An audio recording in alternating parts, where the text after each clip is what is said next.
На этой территории сегодня нет ни одной скотины, а ведь совсем недавно здесь была другая картина. Местные жители использовали эти земли как пастбище.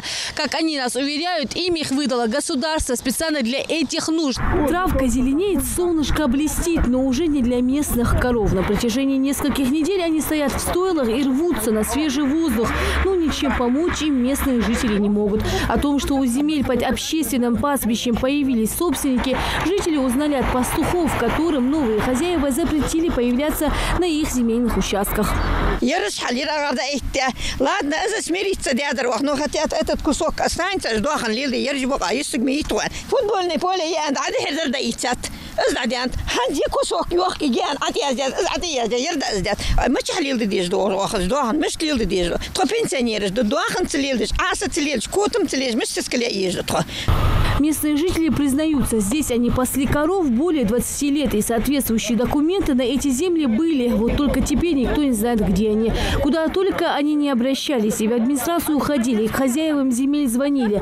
Вот только, видимо, все зря. Таблички с надписью «Продается земельный участок» все же появляются.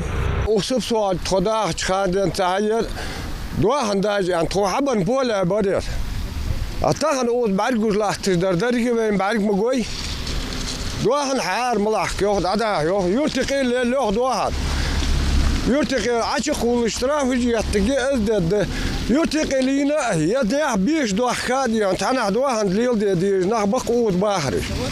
Ну а в свою очередь местные власти уверяют жителей, что сделают все, чтобы решить их проблему.